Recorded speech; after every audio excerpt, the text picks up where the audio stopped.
शांति, नमस्कार। आप सभी का एक बार फिर से स्वागत है मनमोहिनी डिवाइन स्टूडियो के बहुत सुंदर और अनुभव युक्त प्रोग्राम ट्रेजर ऑफ एक्सपीरियंसेस में। इस अनुभव की श्रृंखला में अभी तक हमने बहुत सारी ऐसी हस्तियों से मुलाकात की और उनके अनुभवों से हम रूबरू हुए जिनके जीवन बहुत प्रेरणादायी रहे और जिनके जीवन से अनेकों के जीवन को उन्होंने प्रेरणाएं दी। तो इस कार्यक्रम की इसी श्रृंखला में आज हम सभी रूबरू होने वाले हैं ब्रह्मा कुमारी संस्था की अति विशिष्ट वक्ता, मुख्य प्रवक्ता आदरणीय उषा दीदी जी से। दीदी, आपका मनमोहिनी डिवाइन स्टूडियो में बहुत बहुत हार्दिक स्वागत है। ओम शांति। अभी तक हमने इस श्रृंखला में कई ऐसे अनुभवी व्यक्तित्वों से मुलाकात की जिनके जीवन के अनेक अनुभव औरों को भी उनके जैसा बनाने की प्रेरणा देते हैं। तो आज दीदी हम भी आपसे अनेक बातें ऐसी जानना चाहते हैं, पर उससे पहले मैं हमारे दर्शकों को थोड़ा सा परिचय ज़रूर देना चाहूँगी कि दीदी 1974 में इस ईश्वरीय ज्ञान में आए तथा 1980 में आपने अपना संपूर्ण जीवन मानव मात्र की ईश्वरीय सेवा में समर्पित किया। इसी के साथ 1991 में आपने ब्रह्मा कुमारीज़ के हेडक्वार्टर माउंट आबू में स्थायी रूप से अपनी सेवाएं वहां रहकर देना शुरू की। लेकिन वहां रहते हुए भी आप देश विदेश के अनेक स्थानों पर असंख्य लोगों के जीवन को प्रेरणा देने के निमित्त बने। अनेक अवार्ड्स से आपको समय प्रति समय नवाजा जाता रहा। तो ऐसी महान हस्ती से आज हम उनके अनुभव के मोती सुनेंगे। तो दीदी, आपका अनुभव तो बहुत सागर के समान है, लेकिन सागर को गागर में समाते हुए हम ये चाहेंगे कि आपकी जो इतने 40 वर्षों की ये यात्रा रही, तो विशेष रूप से आपने दादियों के अंग संग रहकर बहुत कुछ देखा, जाना और उनसे कई सारी प्रेरणाएं प्राप्त की। विशेष रूप से दादी प्रकाश मणि जी के साथ आपका अनुभव नज़दीक का रहा है। तो हम आपके उनके संग के अनुभव सुनना चाहेंगे। कोई ऐसा अनुभव जो हमें भी ऐसी प्रेरणा दे। मधुबन में रहने का जो सौभाग्य मिला, और उस समय जो है सारी दादियाँ थी और इसीलिए हर एक दादी के नज़दीक आने का भी बहुत अच्छा मौका मिला। और सभी दादियों में जी, जैसे कहे कि भगवान ने एक एक को चुन चुन करके अपना बनाया और उनके अंदर कोई ना कोई ऐसी विशिष्ट बातें रख दी जिस कारण वो इतनी सुंदर स्थिति को बना सके और अनेकों के लिए उनका जीवन प्रेरणादायी बन गया। हाँ, ये जरूर है, प्रकाश मणि दादी जी के समीप रहने का मिला मुझे। और सुबह से लेकर के जब उनकी अमृत वेले से लेकर दिनचर्या देखते थे तो देखा गया कि प्रकाश मणि दादी जी कभी भी अमृत वेला मिस नहीं करते थे। हिस्ट्री हॉल में आकर के बैठते थे और उस समय मैं भी, क्योंकि हिस्ट्री हॉल के ऊपर ही रहना होता था हमारा भी, तो सुबह सुबह हम भी नीचे आ जाते थे और दादी जैसे ऐसे बैठी होती थी तो ऐसे नीचे दादी जी के चरणों में बैठने का सौभाग्य मिलता था। और उस समय जब अमृत वेले भी मेडिटेशन करते थे तो जैसे दादी की वो ऊर्जा कहो, एक तरफ तो बाबा की ऊर्जा मिल रही थी योग करने के कारण और पीछे से जैसे दादी जी की ऊर्जा मिल जाती थी, तो इतना जैसे अपने आप को डबल चार्ज महसूस कर लेते थे कि अमृत वेले के बाद भी जैसे नींद आए, कोई को सुस्ती आए, ये कभी महसूस नहीं किया, क्योंकि ऐसे लगा जैसे डबल इंजन ऊर्जा मिल गई हो। हाँ, ऊर्जा मिल गई हो। तो इसलिए फिर उसके बाद जैसे योग पूरा होता था तो दादी जी से सभी दृष्टि लेते थे। तो उस समय भी क्योंकि मैं ऐसे ही टर्न होकर के बैठ जाती थी तो दादी जी से जैसे बहुत पावरफुल अमृत वेले की दृष्टि भी मिलती थी और दृष्टि मिलने के कारण जैसे सारा दिन ऊर्जावान कैसे बने रहते थे मालूम नहीं। दादी जी के जीवन से मैंने जो सीखा हमेशा कि दादी जी पढ़ाई में बहुत एक्यूरेट थी। माना जिसको कहा जाए कि मुरली को कम से कम 4 बार तो पढ़ना ही पढ़ना है। आज हम लोग सोचते हैं मुरली पढ़ने का भी टाइम नहीं होता है, ये करने का भी टाइम नहीं होता है, लेकिन दादी जी को हमने देखा अमृत वेले के बाद मुरली लेके बैठती थी। उसके बाद क्लास में जैसे सुनाती थी, लेकिन अगले दिन रात को भी पढ़ करके सोना, और शाम को जब चाय पीती थी तभी भी मुरली पढ़ती थी। तो दादी जी की पढ़ाई के प्रति जो लगन थी, पढ़ाई के प्रति जो प्रेम था, कि बाबा की मुरली जैसे उनके लिए एक जान जिसको कहा जाए। तो अगले दिन से ही दादी जैसे तैयारी कर लेती थी, और इसीलिए दूसरे दिन जब क्लास में पढ़ कर के सुनाती थी तब तक तो जैसे दादी जी को एकदम वो मुरली पूरी अंदर समा गई हो, इस तरह की फीलिंग आती थी। तो दादी जब पढ़ती थी तो ये नहीं लगता था कि दादी बाबा की मुरली पढ़ रही है, लेकिन दादी बाबा की मुरली को अपने अंदर समाई हुई उस अवस्था उसको जैसे सुना रही हो। तो इसीलिए हर कोई के दिल को छू जाती थी वो मुरली, जो आज भी फील होता है कि जो दादी मुरली पढ़ती थी, हाँ। उस तरह की मुरली आज भी कोई नहीं पढ़ पाता है या सुना सकता है। तो ये था दादी जी का जैसे एक एक मुरली के महावाक्य को अंदर में समाना। भले हमने इन आंखों से मम्मा को तो नहीं देखा, लेकिन जब मम्मा की बातें सुनते थे तो मम्मा भी कहा जाता था कि बाबा की मुरली को इस तरह समा लेती थी कि जब क्लास के बाद, जैसे बाबा तो उस समय कोई पढ़ते नहीं थे, लेकिन बाबा तो ओरली सुनाते थे, मम्मा एक टक ऐसे बैठ करके जब बाबा की मुरली सुनती थी तो एक एक शब्द मम्मा के अंदर समाता था, ऐसे सुना है। और फिर जब बाबा कहते थे अच्छा मम्मा बाबा की मुरली रिपीट करके सभी को सार सुनाओ, तो मम्मा जैसे वर्ड टू वर्ड रिपीट करती थी, इतना मम्मा ने गहराई से अंदर में समाया होता था। लेकिन जैसे दादी के लिए हम यही कहेंगे कि दादी भी वो बाबा के महावाक्य को जैसे चबा लिया होता है, और उसकी ताकत जो है वो जैसे सुनाती थी। तो इसीलिए हर एक के दिल को वो छू जाती थी वो मुरली बाबा की। तो ये बहुत गहराई से देखा भी और महसूस भी किया। फिर उसके बाद जैसे कभी दादी के साथ हम हाथ पकड़ करके क्लास में से भी आते थे, दादी लोगों से मिलती थी, बड़ा प्रेम। मैं कहती हूँ कि भगवान को तो कहा जाता है कि प्रेम का सागर है, लेकिन दादी जी को मैंने देखा प्रेम की गंगा। ऐसा प्रेम बहाती थी। बिल्कुल। जो साकार बाबा से मिले थे वो बाबा के लिए भी ये सुनाते थे कि बाबा बच्चों के साथ बच्चे बन जाते थे, युवा के साथ युवा हो जाते थे, बुजुर्ग के साथ बुजुर्ग हो जाते थे, और इस तरह की बाबा की जो व्यवहारिकता रहती थी हर एक के साथ वो वर्णन करते हैं। लेकिन मैं देखती थी कि क्लास में से आते आते कभी कोई बच्चा भी आते थे दादी को, दादी ओम शांति, तो दादी इतना प्यार से जैसे उसको उनके जैसा बच्चा बन जाकर, अच्छा ओम शांति, तो बच्चे के साथ एकदम इनोसेंट बच्चे के रूप में भी देखा। तो बड़ों के साथ भी जब कोई खड़े हो जाते थे, दादी जी एक बात पूछनी थी या दादी, तो दादी उनके साथ भी एक अनुभवी होकर के बात करना। कोई कन्याओं को देख करके दादी का विशेष प्यार होता था। तो जैसे बाप समान हर बात में। तो जैसे कहा बाबा प्रेम का सागर है, तो दादी प्रेम की गंगा है। और इतना निर्मल प्रेम, ये नहीं कि कोई दैहिक प्रेम था, लेकिन एक ऐसे आत्मीयता दादी एस्टैब्लिश कर देती थी कि अगर कोई एक बार भी मिल जाए ना दादी से, दादी को भूल नहीं सकता।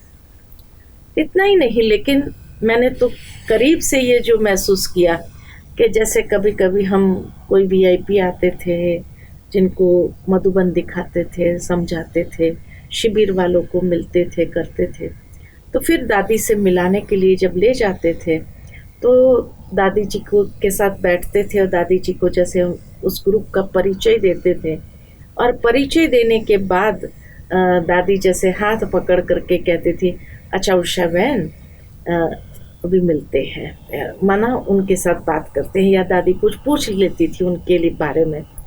तो जब दादी कहती थी ना अच्छा उषा बहन, तो मैंने दादी को एक बार कहा कि दादी हम तो कितने छोटे हैं आपसे, आप उषा बहन क्यों कहती हो? तो दादी कहती देखो आपने इनको कोर्स कराया, इनको समझाया, इनकी आप में एक भावना हो जाती है, इतना ध्यान रखती हाँ, थी दादी।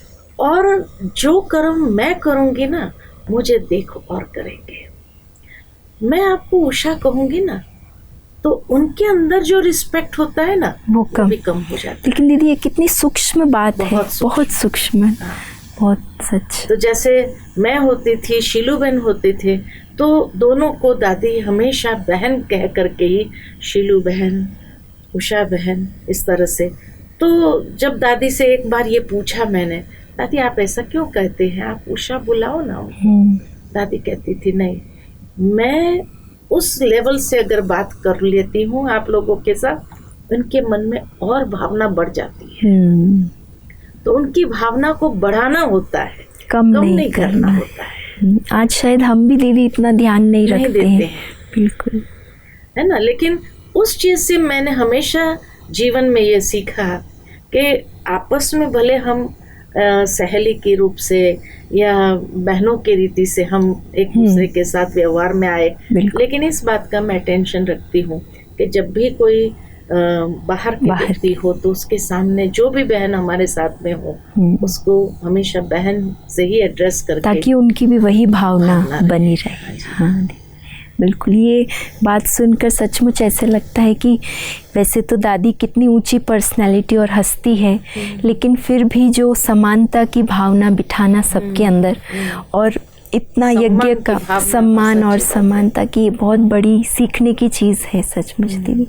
और दीदी जैसे यज्ञ का इतना कारोबार दादी के हंसते था या जिम्मेवारी थी दादी की, लेकिन वो दादी की मुस्कुराहट, दादी की आंखों में वो प्यार, वो कभी भी कम नहीं होता था। चाहे कितनी भी सिर पर जिम्मेवारियों का ताज बाबा ने पहनाया, और यज्ञ में अनेक बातें भी है। एक बार किसी ने दादी से पूछा था, हाँ, ये दादी आपको कभी टेंशन नहीं होता है? तो दादी ने कहा टेंशन किसको होता है? जब कोई अपने आप को किसी डिपार्टमेंट का या किसी कारोबार के लिए हेड समझता है कि मैं जिम्मेवार हूँ, मैं हेड हूँ, तो टेंशन होता है उसको। बिल्कुल। लेकिन मैं अपने आप को हेड समझती नहीं हूँ। जो मुझे हेडेक हो, टेंशन माना बिल्कुल हेडेक होना, हाँ। तो मैं अपने आप को हेड समझती नहीं हूँ जो मुझे हेडेक हो। हाँ। माना दादी के अंदर ये दूसरी जो विशेषता हमने देखी कि दादी के अंदर हमेशा निमित्त भाव, कि मैं निमित्त हूँ, बाबा ने मुझे निमित्त रखा है, मैं कर रही हूँ, मैं इस ऑर्गेनाइजेशन की हेड हूँ, मैं जैसे कहूँ वैसे ही होना चाहिए या करना चाहिए। कभी दादी ने ये नहीं। दादी किसी भी व्यक्ति को भी बुला करके कोई कारोबार की बात होती थी, दे देते थे, ये जिम्मेवारी है, ये आप संभालो, ये कारोबार करना है, ये कार्य करना है। उसके बाद दादी फ्रीडम देती थी उस व्यक्ति को, उस कार्य को करने की फ्रीडम देती थी कि अगर कोई बात न समझ में आए तो आप मुझे पूछना। नहीं तो माना दादी जी जैसे इतनी स्वतंत्रता उनको देती थी कि वो व्यक्ति हमेशा अपने आप को सचमुच जिम्मेवार समझते हुए उसको पूरा करता था। ये भी ध्यान रखता था कि हाँ जितना हो सके इकोनॉमिकली करना है, मुझे बाबा के यज्ञ का पैसा मुझे वेस्ट नहीं करना, तो इस बात का भी ध्यान। तो कई बार जैसे हम कईयों को देखते हैं, कोई भी ऑर्गेनाइजेशन में कोई हेड ऑफ द डिपार्टमेंट होता है या कोई भी होता है, तो वो पकड़ के रखता है बिल्कुल कि मैं उस डिपार्टमेंट का हेड हूँ या ये कारोबार या ये जिम्मेवारी के लिए मैं रिस्पॉन्सिबल हूँ, और दीदी वही फिर बोल में भी व्यवहार में दिखाई देने लगता दिखाई देता है, ईगो कहीं ना कहीं झलकता है। और इसलिए उनके साथ कई मददगार होते हुए भी अगर वो मदद लेता है तो भी ध्यान रखता है कि वो उसको इतनी फ्रीडम ना मिल जाए, या जितना देना है उतना ही फ्रीडम उसको देना, और उसके बाद कार्य पूरा होने के बाद भी श्रेय वो स्वयं ही लेता है। मैंने इसको गाइड करके समझा है। लेकिन दादी जी ने कभी भी इस प्रकार की भावना नहीं थी। अगर किसी ने बहुत अच्छा किया तो दादी क्लास में या मधुबन के पारिवारिक जो हमारी मीटिंग होती थी उसमें भी उसकी महिमा करती थी कि देखो इसने कितना अच्छे से ये काम किया, तो दूसरा व्यक्ति भी प्रेरित होकर के वो कारोबार को अच्छे से कि देखो बाबा का ये कार्य कितना इकोनॉमिकली किया है, कितना दिल लगा कर किया है, कितना प्रेम से ये कार्य किया है। तो भाव ये था कि दादी ने कभी अपने आप को ये नहीं समझा कि मैं हेड हूँ या मैं ही रिस्पॉन्सिबल हूँ, आप लोगों को मुझे ही हर बात एवरी मोमेंट आकर के रिपोर्ट करना होगा। कैसे दादी एक बार वो कार्य दे देती थी, स्वतंत्रता और विश्वास भी रखती थी। हाँ, विश्वास रखती थी। और उसके बाद जब वो व्यक्ति कार्य करके आता था तो दादी का पूरा प्यार भी उसके ऊपर आशीर्वाद जैसे बरसाती थी। इतना दादी जी का उसके साथ में जैसे ये, और इसीलिए हर एक का दादी के प्रति भाव भी वही हो जाता था। तो दादी ने जिसको कहा जाए रिस्पेक्ट कमाया। आज जैसे लोग डिमांड करते हैं, रिस्पेक्ट मांगते रहते, दादी जी का रिस्पेक्ट कमाया हुआ था, कमांड किया हुआ था। और वही दीदी दिल का जो रिस्पेक्ट है, वही दिल का प्यार अनुभव कराता है कि दादी ने एक कार्य दिया है, मुझे उसको पूरा करना ही है और अच्छे से अच्छे तरीके से पूरा करना है।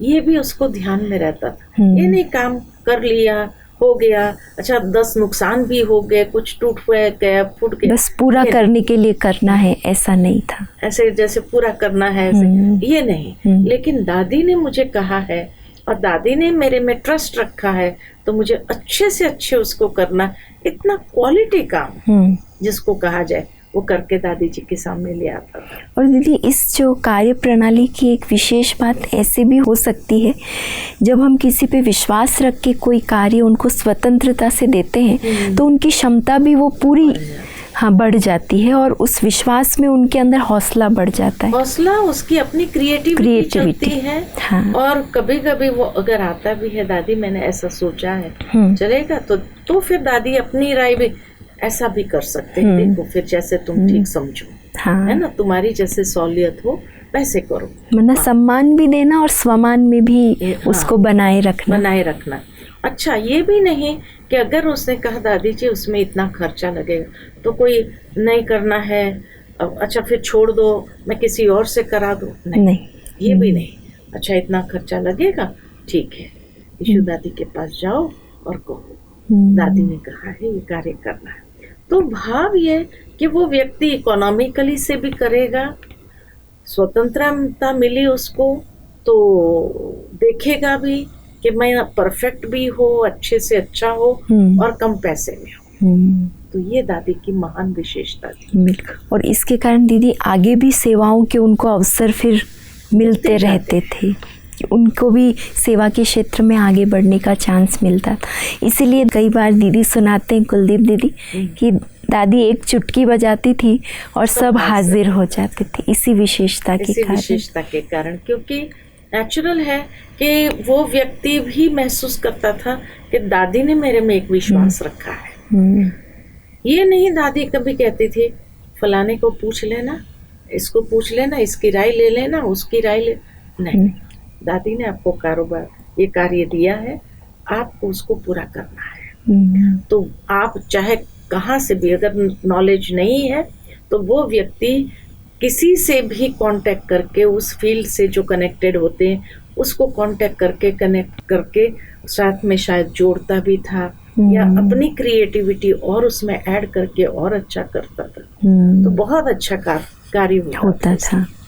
और दीदी एक प्रश्न है कि जैसे दादी का बाबा में तो अटूट और असीम प्यार था, लेकिन विशेष दादी बाबा को किस रूप में अपने सम्मुख देखती थी, जो इतना हल्के होते हुए बड़े से बड़े हम देखते थे। 1-1 लाख के प्रोग्राम्स जब दादी ने अलग अलग जगहों पे किए, लेकिन उसी ही हल्केपन से सबको हल्का रखते हुए, तो कौन सा विशेष अनुभव बाबा के साथ दादी करती थी? एक बार हम दादी के साथ बैठे थे, तो क्योंकि रोज रात्रि को हम दादी के पास जाते थे गुड नाइट करने के लिए, तो दादी कुछ न कुछ सुनाती थी। कभी कोई दादी को यज्ञ की पुरानी बात याद आ जाती थी तो वो सुनाती थी, कभी बाबा के साथ का कोई अनुभव होता था तो वो सुनाती थी। तो एक बार दादी ने बहुत अच्छा कहा कि हम 4-5 बहनें होती थी, तो दादी कहती थी एक बात सुनाती हूँ आप लोगों को, कि जब कराची में थे तो बाबा का बंगला अलग था और ये सारी हॉस्टल में रहते थे, तो सब कन्याओं का रहने का अलग था। तो कहा बाबा बीच बीच में आते थे, नहीं तो बाबा मुरली लिख करके भेज देते थे, मम्मा फिर वो मुरली सुनाती थी। लेकिन कभी बीच बीच में बाबा जैसे नाश्ते के बाद आ जाते थे, कभी या नाश्ता ही बहनों के साथ करते थे।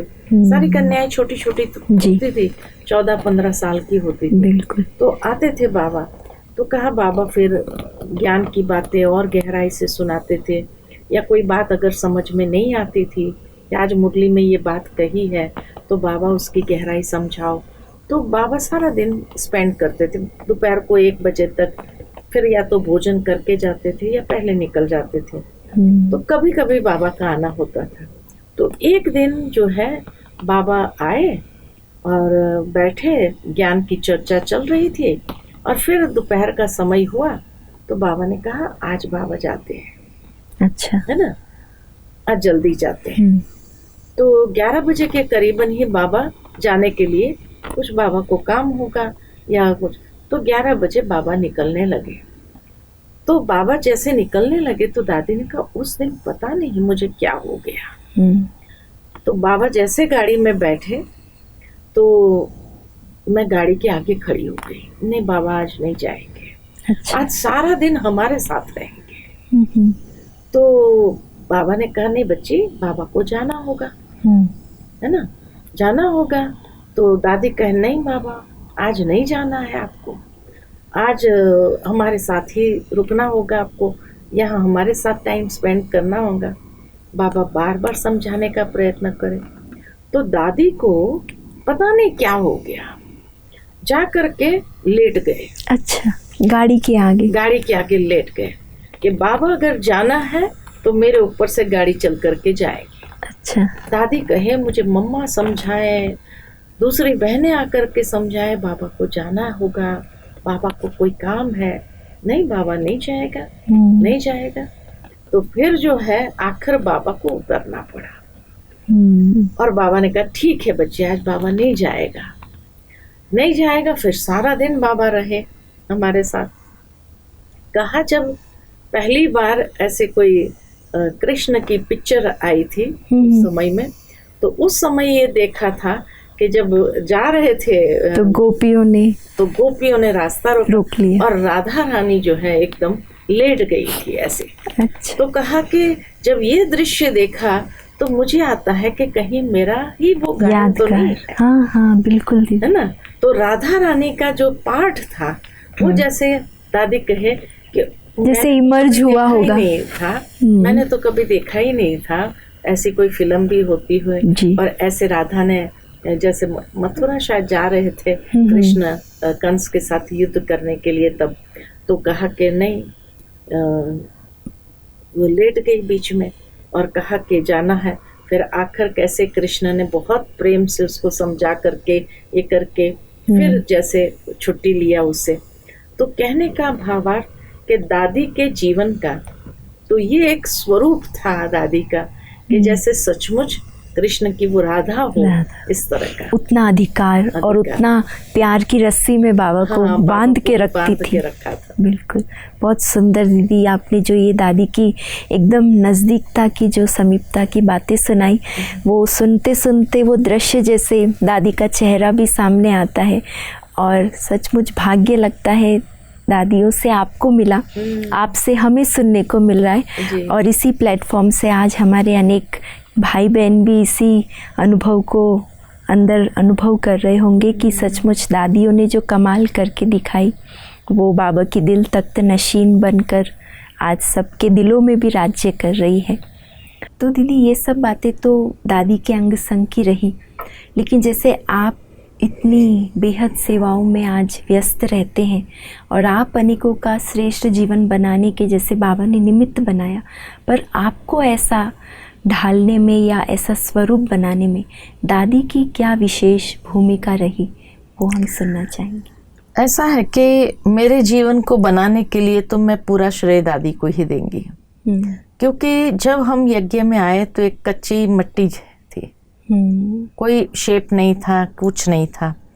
तो मैं यही कहूँगी कि हमारे जीवन को घड़ने में, एक शेप देने में दादी जी की विशेष भूमिका रही।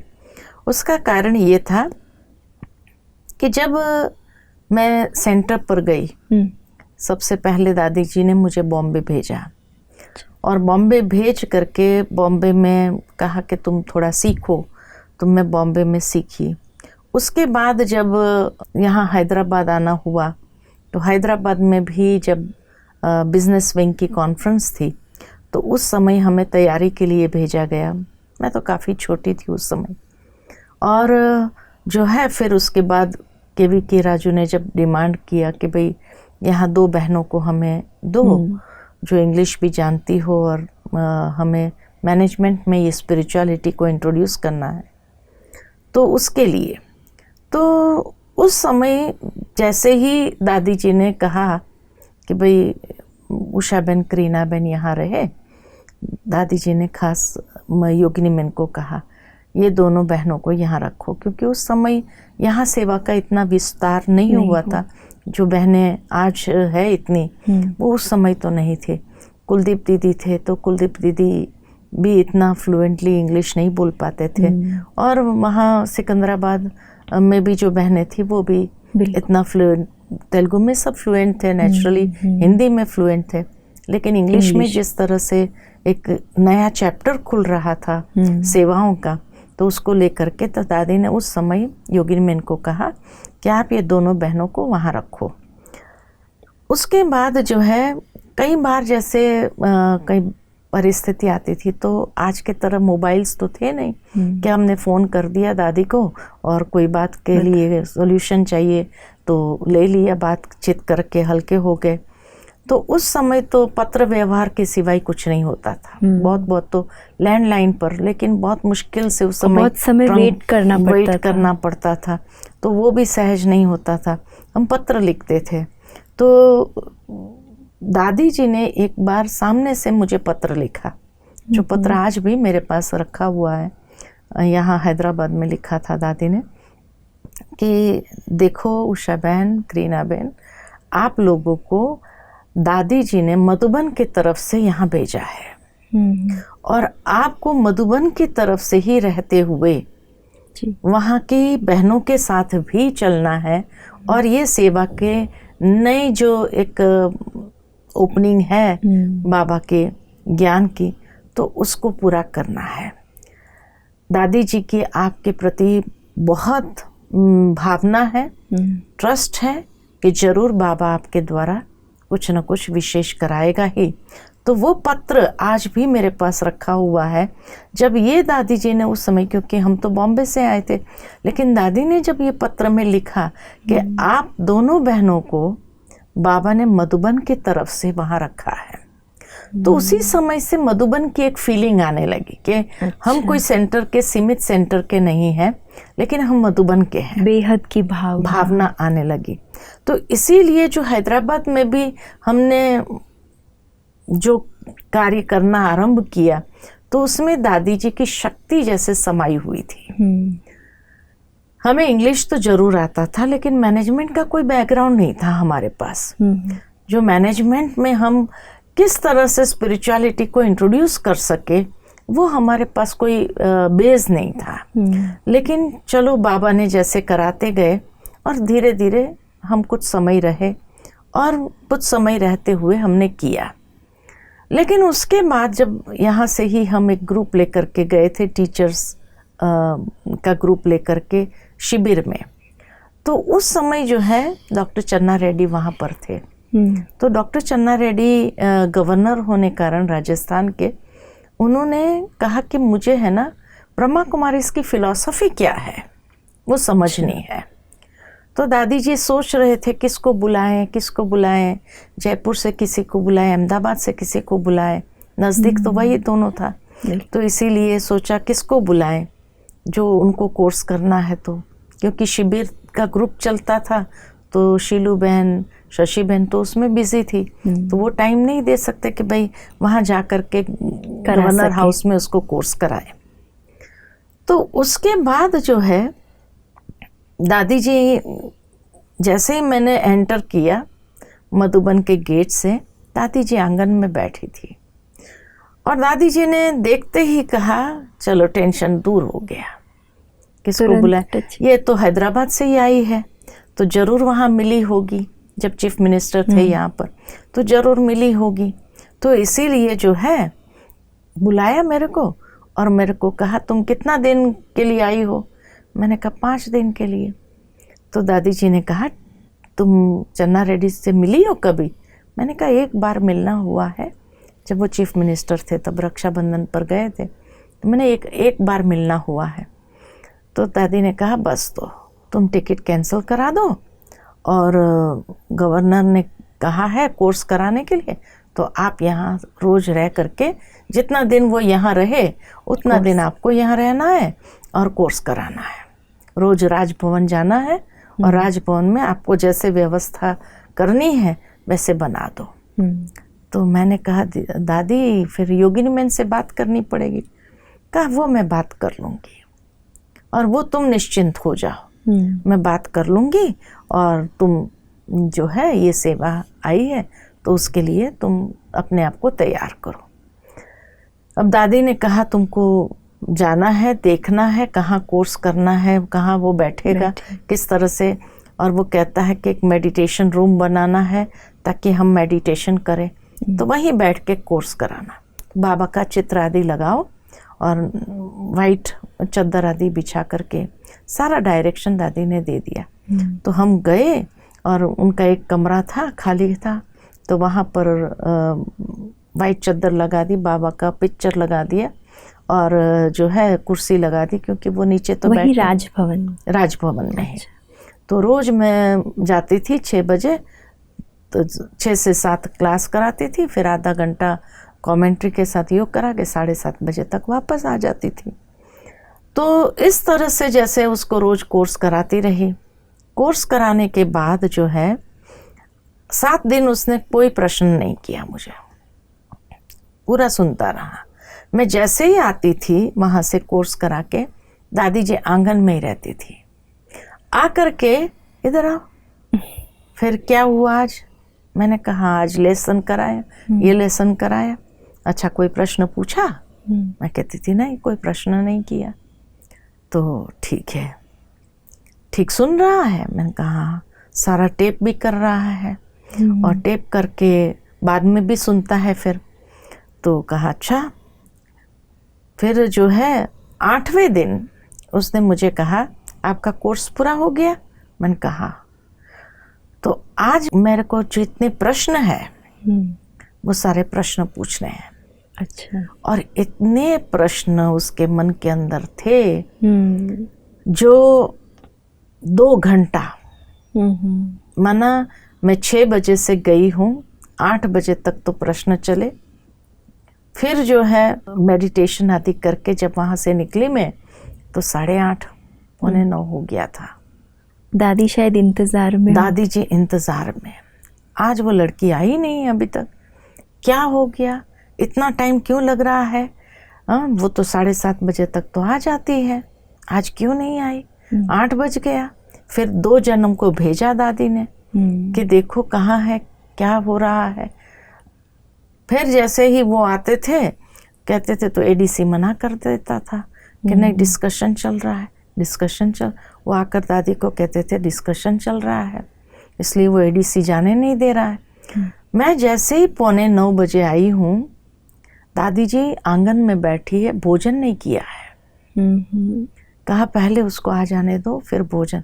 जैसे मैं आई, आज इतना लेट। मैंने कहा दादी आज उसने बहुत प्रश्न किए, इतने प्रश्न किए।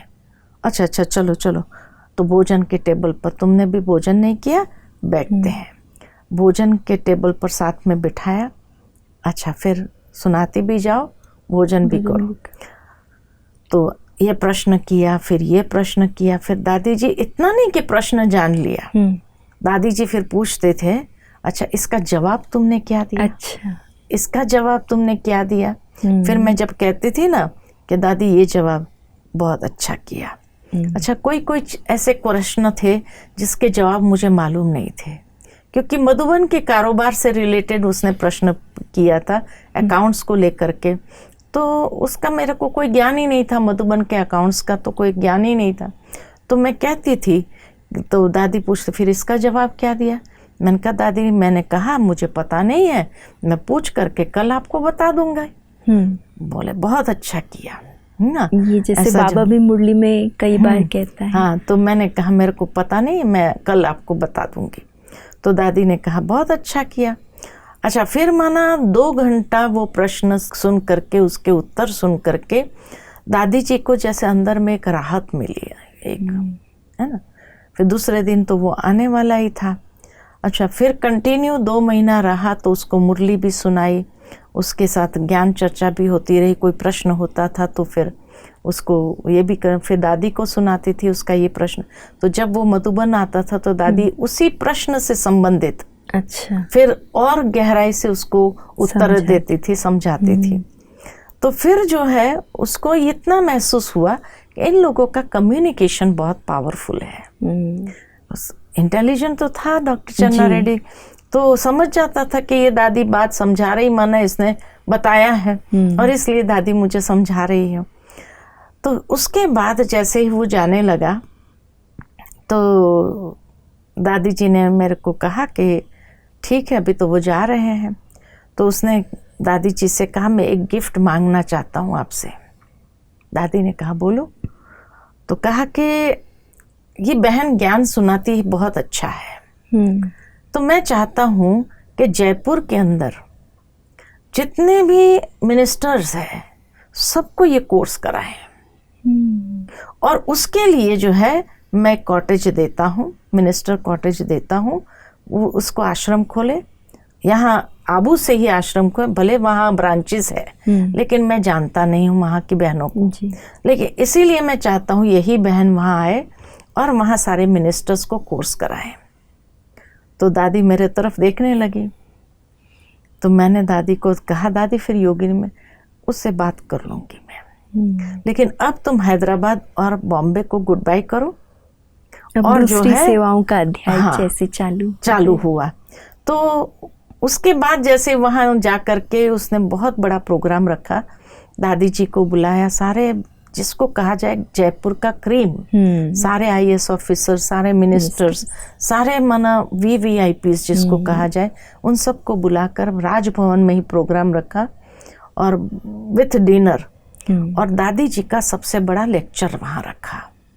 दादी जी इतना माना उस वो जो एक गैदरिंग थी ना, क्रीम गैदरिंग, बिल्कुल बहुत अच्छा, हर कोई प्रभावित हो गया था उस समय। लेकिन उससे जो मैसेज गया कांग्रेस पार्टी को कि ये जो है ना बीके बन गया है, बीके वालों ने इसके ऊपर जादू कर दिया है। अभी ये बीके का प्रोग्राम ही ऑर्गेनाइज करता है, उसको कॉटेज दे रहा है और सारे मिनिस्टर्स को भी फोर्स कर रहा है करना, क्योंकि ही वॉज वेरी पावरफुल। तो उसकी तुरंत ट्रांसफ़र हो गई, जयपुर से उसको हटा दिया, एकदम तमिलनाडु भेज दिया। तो फिर नेचुरल है जो दूसरा आया तो उसके हाथ में तो कुछ पावर नहीं, तो वो कॉटेज वापस चला गया। तो मैं तो फ्री हो गई, न जयपुर जाना है, यहाँ से भी गुड बाय कर दिया, वहाँ जयपुर से भी जाना नहीं हुआ। तो मैंने दादी जी से पूछा, दादी अभी मेरा क्या प्रोग्राम है? तो दादी ने बहुत स्वीटली मुझे कहा कि दादी जी की इच्छा है कि तुम मधुबन में रहो। अच्छा। क्योंकि मधुबन में अभी कंटिन्यू ऐसे वीआईपीज आते हैं, ज्ञान सरोवर बन रहा है और वीआईपीज आएंगे, एकेडमी बन रही है, तो नेचुरल है इतने विंग्स के प्रोग्राम्स चलेंगे वहाँ पर। तो दादी जी की इच्छा है, क्योंकि अकेले शीलू कहाँ पहुँचेंगी, तो अभी हमको भी यहाँ हैंड्स चाहिए। तो तुम योग्य है, इसलिए दादी जी की चाहना है तुम यहाँ रहो, लेकिन दादी जी तेरी इच्छा जानना चाहते हैं कि अगर तुम सेंटर पर जाना चाहते हैं तो दादी तुझे सेंटर भी देंगे, और जहाँ जाए तुम हैदराबाद को तो वहाँ भी दादी भेज देंगी, तुमको और कोई शहर में जाना है तो वहाँ भी दादी तेरे को सेंटर खोल करके दे देंगी। जबकि ये जानते हुए कि ज़रूरत है यहाँ, फिर भी दादी तेरी राय जानना चाहती है, ऐसा दादी ने कहा। तो माना मैं इतना सोच में पड़ गई, जो अथॉरिटी है, बिल्कुल अथॉरिटी से मुझे कह सकती अभी तुमको और कहीं नहीं जाना है, यहीं रहना है। She is the head of the organisation, बिल्कुल है ना, तो वो कह सकती है मुझे, लेकिन फिर भी इतनी निर्माणता कि फिर भी दादी तेरी इच्छा जानना चाहती है, तुम क्या करना चाहती हो। तो माना मैं सोच में पड़ गई कि माना ये हेड मुझे कह रही है, पूछ रही है मेरी इच्छा, माना मेरी भावना क्या है वो जानना चाहती है। ऐसे तो कोई जगह नहीं होता है, कोई ऑर्गेनाइजेशन में नहीं होता है, ऑर्डर होता है, ऑर्डर होता है कि आज से आपका ये ऑर्डर है और ये ऑर्डर को आपको फॉलो करना है। लेकिन यहाँ एक ऑर्गेनाइजेशन की हेड है जो इतनी स्वतंत्रता देती है कि तेरी जैसी इच्छा होगी वो इच्छा में दादी जी भी राजी है, और अगर आप कहते तो वो पूरी भी करती थी। पूरी भी कर सकती थी। तो मेरे मन में उस समय यही आया कि जब बाबा ने, क्योंकि बाबा साकार में जब थे तो हमेशा दादियों को कभी मधुबन में ठहरने नहीं देता था, भेज देता था, सेवा पर जाओ, सेवा पर जाओ, आज यहाँ जाओ, आज वहाँ जाओ। बाबा हमेशा उनको अलग अलग स्थानों पर भेजता था। लेकिन लास्ट में जब बाबा को शरीर छोड़ना था तो बाबा को मालूम तो जैसे पहले से पड़ गया था कि अब बाबा का समय पूरा हो रहा है।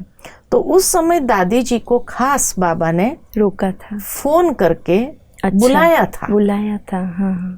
दादी जी आई थी, लेकिन बाबा ने वापस भेज दिया था, जाओ बच्ची से सेवा पर। और फिर बाबा ने खास बुलाया उनको फोन करके, नहीं आप आ जाओ। और आकर के जैसे कहा, नहीं रुको यहाँ पर थोड़ा दिन रुक जाओ। तो दादी जी बड़ी खुश थी कि पहली बार बाबा ने कहा रुको तुम, नहीं तो रुकने नहीं देते थे। और फिर बाबा जैसे एक एक जैसे डिपार्टमेंट आदि दिखा करके, स्टोर कहाँ है, क्या रखा है, क्या, जैसे बाबा सब कुछ सौंप रहा था दादी को। और सौंप रहा था इतना नहीं, लेकिन उसके बाद दादी जी का पार्ट चेंज हो गया, है ना, और सेंटर से लेकर के फिर हेडक्वार्टर में आए। और वहाँ तो मेरे मन में उस समय वही भावना आई कि दादी जी ने कभी नहीं कहा कि बाबा मैं सेंटर पर जाना चाहती हूँ। जो बाबा ने कहा वैसे जी बाबा, हाँ जी बाबा करके दादी जी ने स्वीकार किया। और दादी जी के जीवन का भी एक इतना बड़ा चेंज, सेंटर इंचार्ज से लेकर के हेडक्वार्टर माना एक ऑर्गेनाइजेशन की हेड बन गई, तो एक चेंज आया। तो मैं उस समय मेरे मन में यही सोच रही थी कि दादी की इच्छा माना बाबा की इच्छा, और बाबा इसके बाद मेरे जीवन में क्या चेंज लाना चाहता है ये तो मुझे पता नहीं है, लेकिन जरूर कुछ न कुछ कल्याण मेरे लिए समाया है कि हेडक्वार्टर के लिए दादी जी कह रही है, माना बाबा कह रहे हैं। तो मैंने दादी जी से यही कहा, दादी आपकी इच्छा बाबा की इच्छा, पता नहीं ऐसे ही अपने आप जैसे अंदर से उस भाव जागृत हुआ, दादी आपकी इच्छा बाबा की इच्छा, और इसीलिए आप अगर चाहते हैं कि मैं यहाँ रहूं तो मैं उसके लिए भी तैयार हूँ।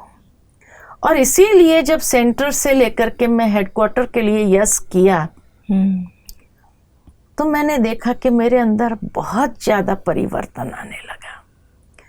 वहाँ तक कि मेरी मैच्योरिटी लेवल में परिवर्तन आया, मेरी हर बात में परिवर्तन, जिसको कहा जाए कि एक नए ढंग से जीवन को समझना। क्योंकि सेंटर लाइफ ऐसी होती है कि जहाँ 5 बहनें हैं, बड़ी बहन जी है, और उसके साथ मिलकर के सेंटर का कारोबार चलता है, राइट।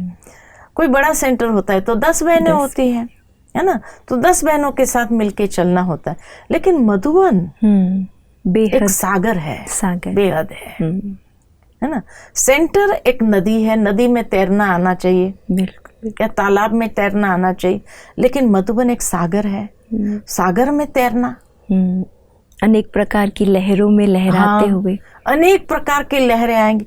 और कितने लोगों के साथ, बिल्कुल, हम उस समय मधुबन निवासी 300 थे, तो 300 भाई बहनों के साथ मिलकर के चलना, है ना।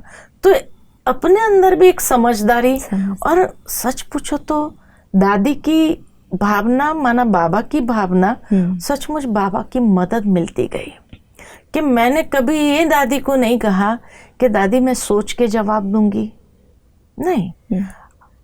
उसके बाद मेरे मन में आया कि उस समय शायद बाबा भी वही चाहता था, इसलिए वो ब्लॉक हो गया दिमाग। जैसे बाबा हमारी बुद्धि को पकड़ लेता है, और तो मना ये भी नहीं कि कईयों ने बाद में मुझे कहा, अरे सोच के जवाब देती थी, एकदम हाँ कर दिया तुमने, ऐसे कैसे। योगिन मैन भी मेरे को कहा, एकदम हाँ कर दिया तुमने, इतना तो कहती थी दादी सोच के जवाब दूं, तेरे को मधुबन में रहना आएगा। तुम हैबिचुएटेड है 4, 5, 10 बहनों के बीच में रहने की, यहाँ सागर है, 300 भाई बहनें हैं, तो 300 भाई बहनों के बीच में रहना। या तो तुम ये कहती थी कि दादी मैं ट्रायल करके देखती हूँ, तुमने तो हाँ ही कर दी, बस जो आपने कहा वो बाबा ने कहा, ऐसा। तो मैं सोचती हूँ कि मेरे जीवन में जो टर्निंग पॉइंट आया, यही, चाहे मैच्योरिटी, अंडरस्टैंडिंग, सेवा, सब बातों का दादी जी निमित्त है। दीदी जैसे आपने ये सब अनुभव सुनाया, तो जैसे दादी की जो 3 मुख्य बातें याद आती है, निमित्त, निर्माण और निर्मल वाणी, वो भी जैसे दादी ने आपको एक वर्षे में दे दिया हो, और उसी के प्रभाव और सहयोग से जैसे संगठन जिसमें ये तीनों का बहुत मुख्य रोल है, है ना। कैसे इतने बड़े संगठन में, बाद में मैं भी सोची जब मेरे को लोगों ने कहा कि सचमुच मैंने तो सोचा ही नहीं 300 के बीच में मैं कैसे रहूंगी, है ना। लेकिन कैसे वो शक्ति जैसे अपने अंदर भर जाती है, हाँ जी करने से या आज्ञाकारी बनने से, कैसे वो शक्ति अपने आप में भर जाती है, और जैसे बाबा जिम्मेवार हो जाता है उस चीज का। तो मेरा आज तक भी मधुबन में इसलिए कभी किसी के साथ संस्कारों का टकराव नहीं हुआ। मैं यही प्रश्न पूछने वाली थी कि इतने बेहद में रहते, जैसे हम यहाँ हैं तो यहाँ भी है, लेकिन उतना बड़ा परिवार नहीं, तो यहाँ भी कई बातें आती है। तो उस बड़े संगठन में क्या मुख्य अटेंशन आप इस बात का रखते कि मिलनसारिता भी रहे और अपने आप में भी हम रहें, किसी के व्यर्थ में या परचिंतन में ना जाएं? क्या मुख्य बात आप ध्यान? मैंने ये बात अटेंशन में रखी कि कोई भी बात होती थी तो मैं दादी जी को जरूर सुना देती थी। कि जैसे मेरी एक माँ हो, तो उसको मैं जाकर के रोज रात्रि को जाती थी दादी के पास, सुबह को भी कभी कभी चली जाती थी गुड मॉर्निंग करने। तो कोई भी बात ऐसी होती है जब मेरा संकल्प चलाती हूँ तो मैं दादी जी को सुना देती थी, है ना, सहजता से। और दादी जी फिर मुझे जैसे थपथपा के लाइट भी कर देते, कोई बात नहीं, होता है चलता है करके एकदम लाइट कर देती थी, है ना। एक बार कभी किसी ने कुछ कह दिया अचानक से, और मैंने, उसने जनरल बात की होगी, लेकिन मुझे ऐसा लगा कि मेरे को कहा गया। तो मेरे को कहा गया तो मैं जो है बहुत सोच में पड़ गई, और सोच सोच करके मुझे रोना आने लगा कि अरे ऐसे कैसे किस इतनी बड़ी बात कह दी, कैसे कह है ना, और मेरे को कैसे इसने कह दिया। अच्छा, वो भाई को मैं जानू भी नहीं, पहचानू भी नहीं, तो मुझे रोना आने लगा, क्योंकि ऐसी बात मैंने कभी सुनी नहीं थी। तो मुझे रोना आने लगा। तो मैं रो रही थी, तो किसी ने दादी जी को जाके सुना दिया कि दादी जी पता नहीं आज उसको क्या हो गया है, ये रो रही है कमरे में। दादी जी ने कहा बुलाओ उसको। तो मेरे को बुलाया, नीचे आया। नीचे आने के बाद जो है मेरे को दादी ने कहा क्यों रो रही है, इतना रोती है ना, आंखें लाल हो गई थी मेरी। तो बोलो क्या हुआ, किसने कुछ कहा तेरे को? तो मैंने कहा हाँ कहा। तो दादी ने पूछा मेरे को क्या कहा, मैंने दादी को सुनाया कि ऐसे ऐसे कहा। तो गुलजार दादी भी थी, मोइनी मैन भी थी। तो दादी गुलजार दादी को देख कर कहे दादी ऐसा भी होता है क्या, है ना। अरे ऐसे जनरल बोल दिया होगा उसने, तेरे को ये भूल है, ऐसे कैसे तुमने समझ लिया। तो मोइनी मैन को देख करके दादी कहे ऐसा होता है क्या। मैंने दादी को इतना आश्चर्य लग रहा था। तो दादी ये कहे तेरे को कहा ही नहीं होगा, क्योंकि तेरे साथ कहीं भी ये बात लगती नहीं है ना, और तुम उस व्यक्ति को डायरेक्ट पूछ लेती थी आपने कैसे ये बात कह दी, मेरे को कही क्या। तो अपने आप क्लियर हो जाता था। कोई भी बात अंदर ऐसे ही ले लेना कि इसने जरूर मुझे ही कहा है, ऐसा क्यों, है ना। तो माना वो दो भाई आपस में बातचीत कर रहे थे और बात बात में उन्होंने कोई, तो मैं सोची कि मेरे लिए कह रहे हैं। मैंने अनुमान लगा दिया, अनुमान से, अगर अनुमान से मैं अपने ऊपर सारा ले करके उसको बैठ गई। तो दादी जी ने जब ये कहा तुम डायरेक्ट उसको पूछती थी आपने ये बात किस तरह से कह दी कि आप मेरे को कह रहे हैं, तो हो सकता है कि उसी समय क्लियर हो जाती, तेरे को इतना रोना ही नहीं पड़ता, है ना। दादी ने भी कहा, गुलजार दादी भी कहे, मोइनी मैन भी कहे कि ये बात तेरे लिए तो है ही नहीं, क्योंकि कहीं भी तेरे को फिट बैठती नहीं है। और फिर तुम दादी के पास सीधा आ जाती थी ना। तुम इतना समय संकल्प कितना वेस्ट किया, है ना, और हंसने लगे वो कितना समय वेस्ट कर लिया तुमने सोच सोच करके। इससे तो तुम सीधा यहाँ आ जाती थी, दादी से बात कर लेती थी।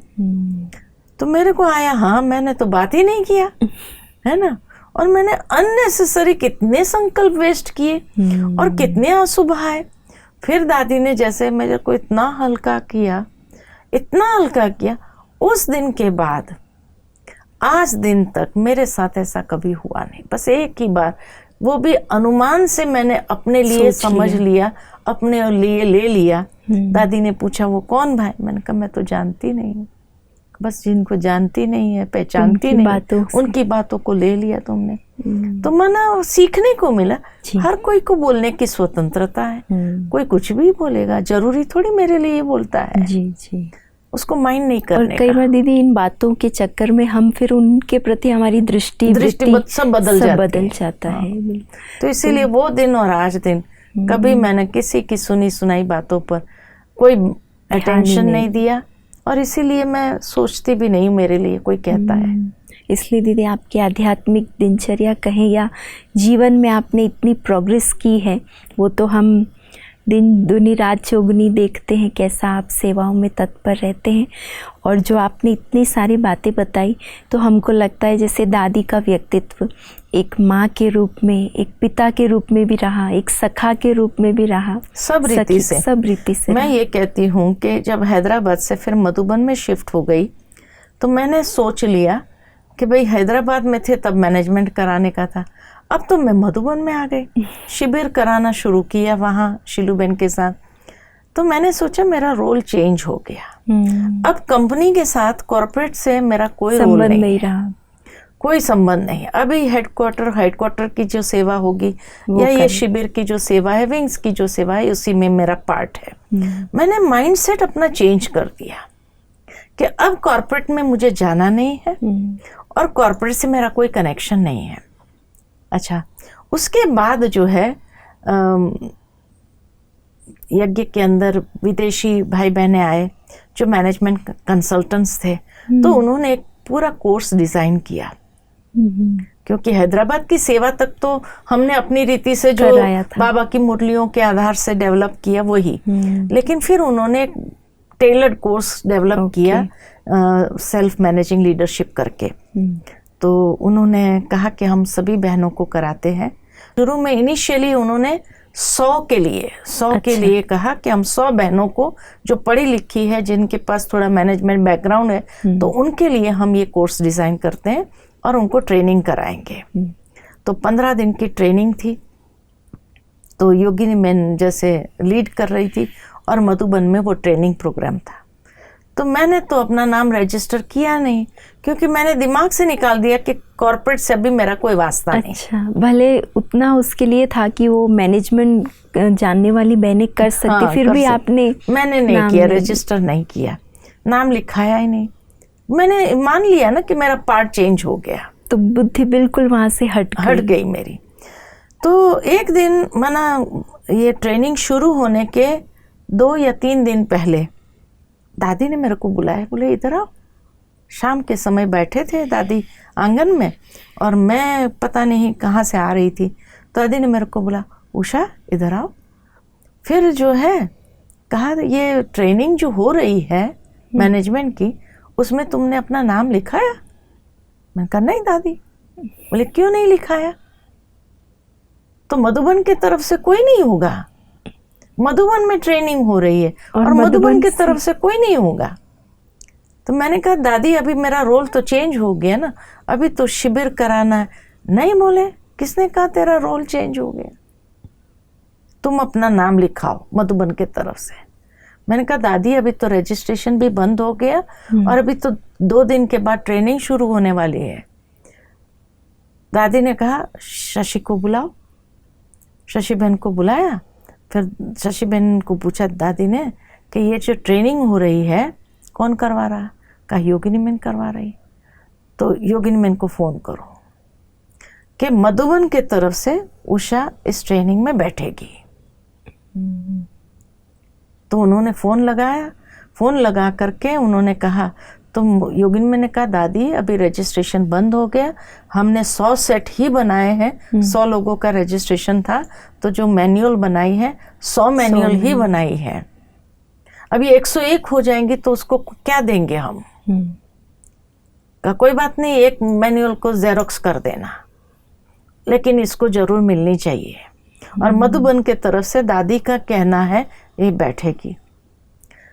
ठीक है, अभी दादी ने कहा तो आज्ञाकारी बन करके बैठ गई, है ना।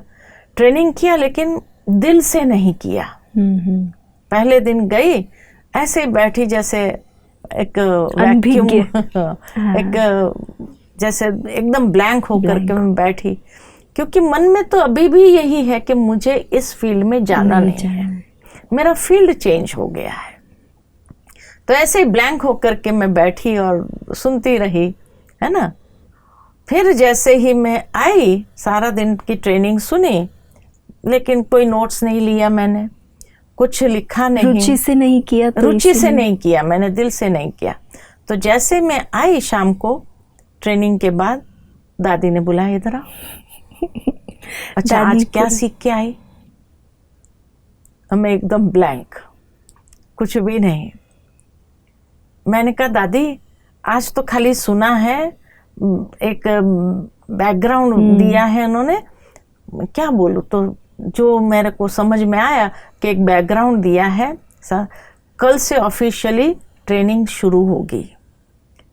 तो मेरे को कहा कल से जब तुम ट्रेनिंग करो तो रोज तेरे को आकर के मुझे बताना है कि क्या बताया गया।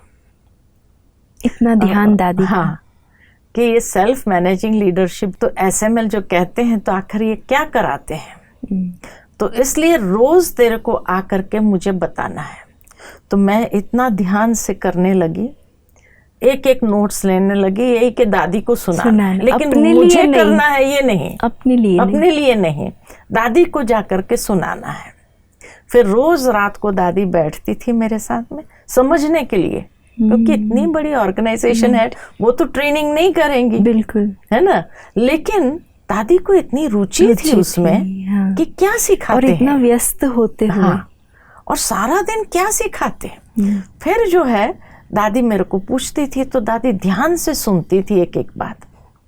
सुनने के बाद दादी स्माइल करती थी कि आखिर तो बाबा का ज्ञान से ही कनेक्शन था उसका। तो दादी स्माइल करके फिर कहती थी, अच्छा अब मैं तेरे को बाबा की मैनेजमेंट सुनाऊं। फिर दादी बताती थी कि बाबा कैसे करते थे, बाबा कैसे करते थे, है ना। तो मुझे एक तो दुनिया की बात भी समझ में आई, दूसरा बाबा कैसे करते थे वो भी दादी से तो अच्छा लगने लगा, अच्छा लगा। फिर उसके बाद दादी कहती ये तो बड़ी अच्छी बात है, तुम एक काम करो, मधुबन वालों को करा सकेगी। अब मधुबन में उस समय मैं सबसे छोटी, है ना, मेरे से सारे लोग बड़े, मैंने कभी बड़ों के आगे बोला नहीं। दादी मेरे को कहे ये सारे मधुबन वाले हैं ना, बिना इसके मैं हाँ करूँ उसके पहले तो दादी ने क्लास में अनाउंस कर दिया, आज से लेकर के रोज रात को उषा बहन है ना आप लोगों को सेल्फ मैनेजमेंट सिखाएगी, जो ट्रेनिंग हुई है ना वो सारी ट्रेनिंग आप लोगों को कराएगी। लेकिन दादी का आप पर इतना विश्वास दीदी, यही सोचने की बात। उसके बाद मैंने वापस उस नोट्स को रिवाइज करना शुरू किया, मधुबन वालों को करा। और सबसे बड़ी बात तो ये थी सारे मधुबन वाले बैठने लगे, नहीं तो मधुबन वाले रात्रि क्लास में कभी बैठते नहीं है, है ना। कई लोग घूमने जाते, पैदल जाते, कहीं बैठते थे, योग करते थे और कहीं जाकर के सो जाते थे, थके होते थे तो सो जाते थे। लेकिन मैंने देखा सभी बड़े बड़े, दादा आनंद किशोर, दादा चंद्रास, है ना, फिर अपने ओम प्रकाश भाई, सारे बड़े और आप सबसे छोटे और मैं सबसे छोटी। अच्छा सेवाधारी अगर बैठता था ना तो भी कहते थे पीछे बैठो, आगे सब मधुबन वाले बैठेंगे। तो आधा हॉल उन्होंने मधुबन वालों के लिए, जैसे मेडिटेशन हॉल जो पांडव भवन में है वो मधुबन वाले ही बैठेंगे, आगे कोई भी सेवाधारी नहीं बैठेंगे, सेवाधारी सब पीछे बैठेंगे सुनना है तो। अच्छा जैसे मैं सुनाती थी ना, एक पहले तो शुरू में संकोच आता था, संकोच के भावना से सुनाती गई, लेकिन वो लोग इतना इंटरेस्ट लेने लगे, सब नोट्स लेने लगे और आंगन एकदम सुनसान हो जाता था उस समय रात्रि के समय में 8:30 बजे से शुरू करती थी, 10 बजे तक मुझे कराना होता था। सुनसान हो जाता था। तो दादी भोजन करके जैसे बाहर आई, आज कोई भी नहीं है, कोई भी नहीं है। ईशु दादी को कहे, ईशु दादी आज मधुबन वाले कहाँ हैं? कहा दादी आपने कहा ना सब SML कर रहे हैं। तो दादी बाद में मेरे को बुला के, तेरे क्लास में सभी बैठते हैं? मैंने कहा दादी सभी बैठे हैं, सब बड़े बड़े, चंद्रास बाबूजी, फिर आनंद किशोर दादा, सभी बैठते हैं।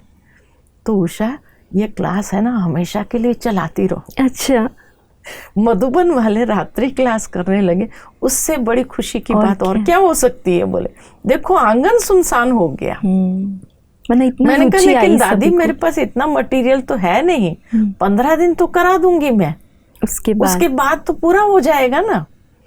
नहीं तो कैसे भी कराती चलो आगे, ये लोगों को बांधना, मधुबन वालों को बांधना बड़ी बात है। बोले इतना जैसे दादी उस बात को लेकर के, दादी को अच्छा लगा, सभी को बुला करके पूछे ये उषा जो सुनाती बराबर सुना दी है ना। फिर कंफर्म भी करती थी सबसे कि अच्छा सुना दी, सभी पॉजिटिव रिस्पॉन्स, दादी बहुत अच्छा सुना रही है, दादी ये तो बहुत अच्छी बात है।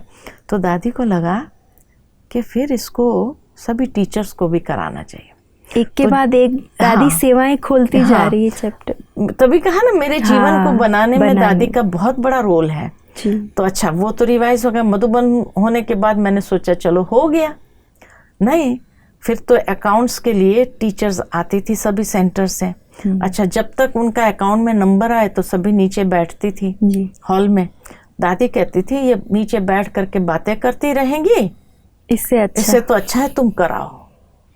दादी नहीं तुम कराओ, जब उनका टर्न आएगा वो एक बहन जाएगी, बाकी तो बैठी रहेगी ना, कराओ।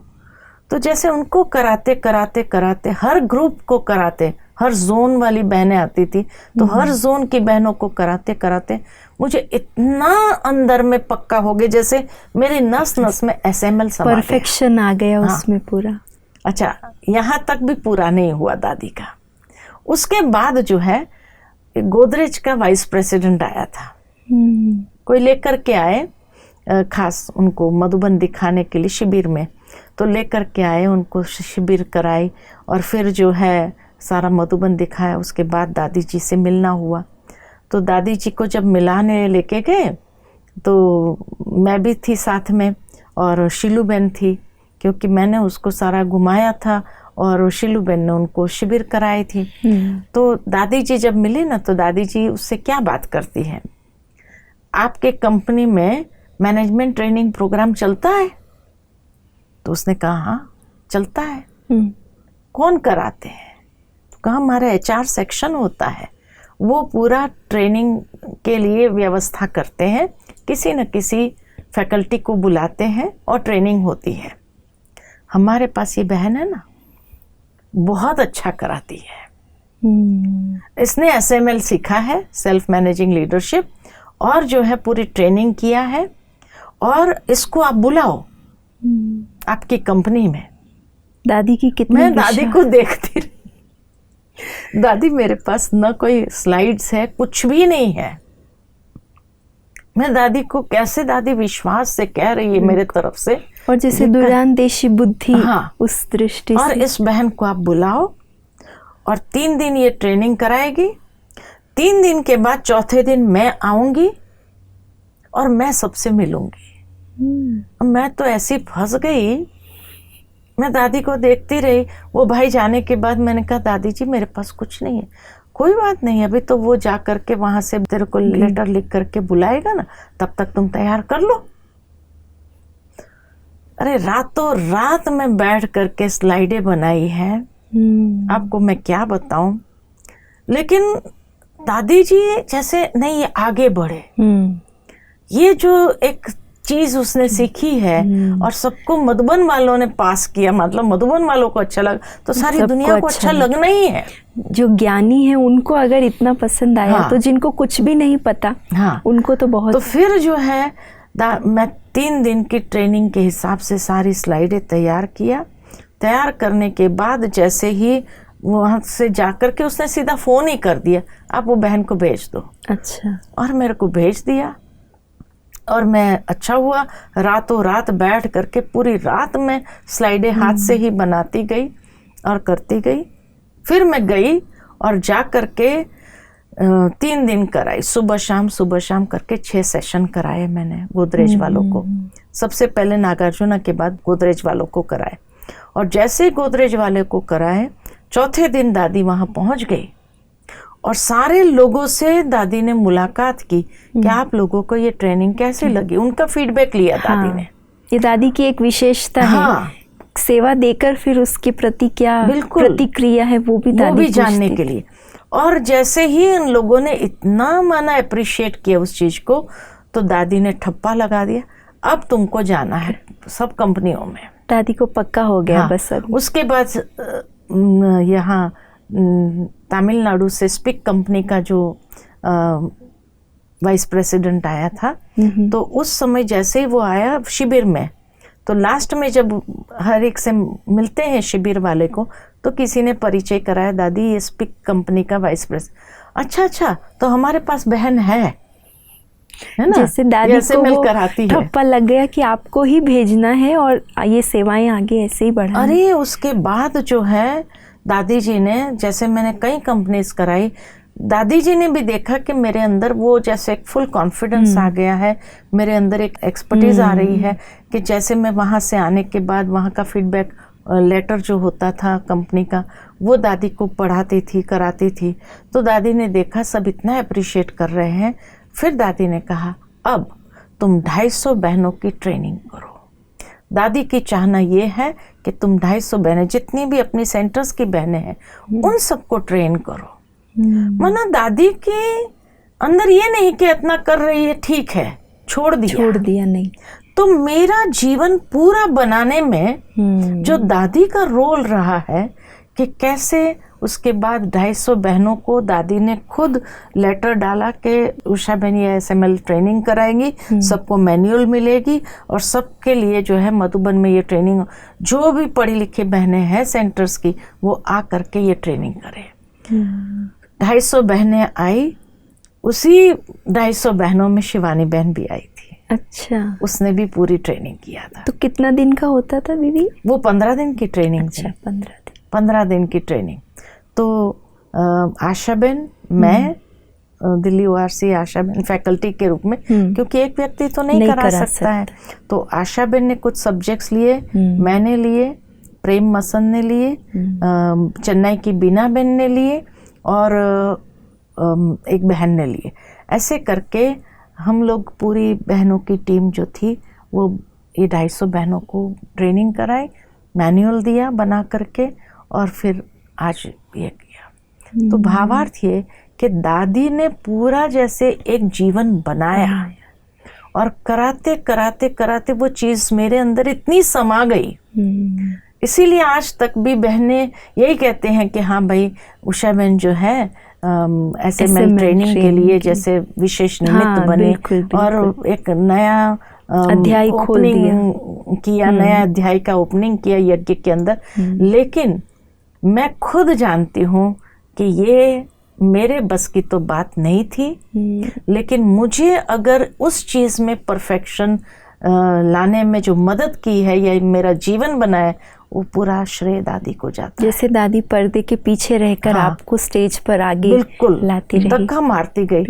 मारती गई, जाओ जाओ। बिल्कुल, जैसे बाबा की नज़रों ने दादी को परखा, हमें सुनकर ऐसा लग रहा है दादी की नज़रों ने आपको परख कर इतना आगे तक ऐसा जीवन। और दीदी आपने भी वो दादी का विश्वास बनाए रखा और उस विश्वास पर आप इतना खरे उतरते गए कि वो विश्वास दादी का और पक्का होता गया। तो ये एक बहुत बड़ी चीज़ है दीदी। बहुत हमें ऐसा लग रहा है कि अनुभव आपके एक एक शब्द दिल से निकल रहे हैं और वो दृश्य सब दिखाई दे रहा है आपको, आपके चेहरे पर वो भाव हमें लग रहा है। तो बहुत सुंदर ये जो हमने अनुभवों की लेन देन की, वो हम कहेंगे अमूल्य से भी अमूल्य खजाना है जो आज आपने हमें दिया। थैंक यू दीदी। ओम शांति। ओम शांति। तो जैसे आप सभी ने ये इतना सुंदर जो अनुभव सुना, ये अनुभव न सिर्फ सुनने के लिए लेकिन हमारे जीवन को भी ऐसा ढालने और संवारने के लिए एक अमूल्य हिस्सा बन जाए, एक अमूल्य पूंजी बन जाए और ये पूंजी हमारे जीवन के हर कदम पर हमें प्रेरणा दे।